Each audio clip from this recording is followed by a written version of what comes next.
আসসালামু আলাইকুম, সকলকে আন্তরিক শুভেচ্ছা অভিনন্দন। বিশ্বের যেই দেশ থেকে আমার এই ভিডিওটা এই মুহূর্তে দেখতে পাচ্ছেন, বিশেষ করে প্রবাসী ভাইরা এবং বোনেরা, তাদের জন্য খুবই একটা গুরুত্বপূর্ণ কথা। অনেকে আমাকে কিন্তু বেশ কয়েকদিন ধরে কল দিতেছে এবং কমেন্ট করতেছে যে আমরা যে দেশে আছি সেই দেশ থেকে যখন বাংলাদেশে সরকারের নির্দিষ্ট একটা ব্যাংক অনুযায়ী আমরা যখন টাকা পাঠাই তখন কিন্তু আমরা 5% পাই না, আমরা 2.5% পাই। কেন এবং কীভাবে আমরা 5% পাবো সেই নিয়ে বিস্তারিত দেখতে পাচ্ছেন। আমার পিছনে একটা এটিএম মেশিন আর এখানে হচ্ছে ব্যাংক আছে। তো আসলে অনেকে আমাকে কোশ্চেন করছে, যে জিজ্ঞেস করে বা কমেন্টে লিখে যে আসলে আমরা যারা সৌদি আরব থেকে বাংলাদেশে টাকা পাঠাই তারা 5% প্রণোদনা বাংলাদেশ সরকার বলে থাকলেও কিছু সরকারি নির্দিষ্ট ব্যাংকের মধ্যে কিন্তু 5% পায় না। ব্যাংকের মাধ্যমে পাঠানোর পরেও, মানে বাংলাদেশের যে ব্যাংকের মধ্যে পাঠাইছে ওই ব্যাংকের মধ্যে টাকাটা পাঠানোর পরেও, যে যেমন সোনালী ব্যাংক বা জনতা ব্যাংক, এই ধরনের যে সরকারি ব্যাংকগুলো আছে, ব্যাংকে টাকা পাঠানোর পরেও 5% দেয় না।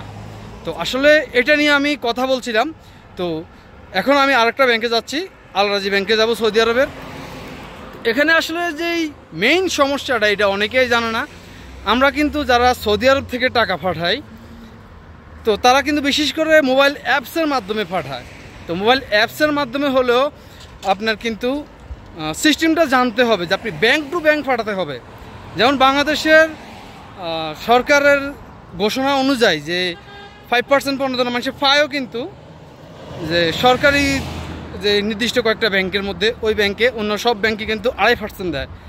এখন যে সরকারি নির্দিষ্ট ব্যাংকে সরকারের রুল অনুযায়ী পাঠানোর পরেও, মানে বাংলাদেশের রুল অনুযায়ী পাঠানোর পরেও কিন্তু 5% দেয় না, 2.5% দেয়। তো এটা সমস্যাটা হচ্ছে আপনি যেখান থেকে টাকাটা পাঠাইছেন সেখানে সমস্যা। যেমন ধরেন সৌদি আরবে আল রাজি ব্যাংক থেকে যদি আপনি পাঠান, সৌদি আরবের আল রাজি ব্যাংকের মাধ্যমে বাংলাদেশের সরকারি ব্যাংকে, যেমন সোনালী ব্যাংক বা জনতা ব্যাংক, রূপালী ব্যাংক, এই ব্যাংকগুলোতে সরাসরি ব্যাংক টু ব্যাংক পাঠান, তাহলে আপনি 5% পাবেন। অন্যথায় আপনাকে কিন্তু 2.5% দেওয়া হবে।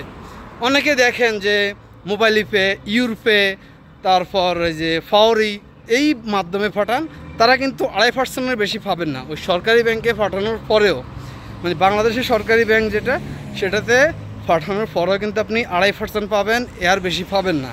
এর কারণ আপনি যেখান থেকে টাকাটা পাঠাবেন সেটা একটা ব্যাংক হতে হবে।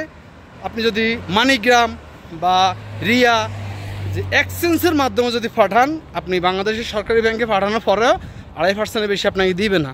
তো এই জিনিসটা আসলে অনেকেরই জানে না, বা অনেকে জানে অন্যকে জানায় না। এই জন্য আসলে আমার ভিডিওটা করা। আর আজকে দেখতে পাচ্ছেন আমি হেঁটে হেঁটে ভিডিওটা করতেছি। এর কারণ হচ্ছে আমি একটা ব্যাংকে যাইতেছি এখন।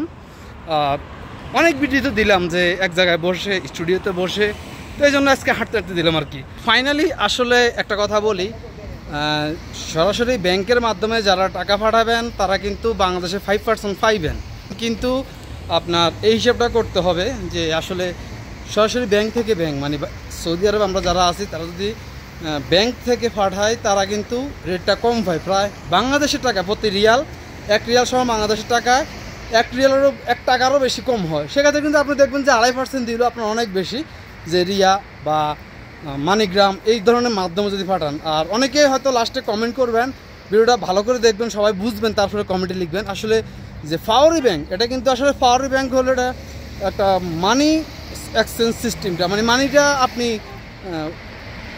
সৌদি আরব থেকে টাকাটা বাংলাদেশে পাঠাবেন, বাস এটাই। এটা অন্য কিছু না, এটা আসলে ব্যাংক, কিন্তু এটার মেইন হচ্ছে আল জাজিরা ব্যাংক।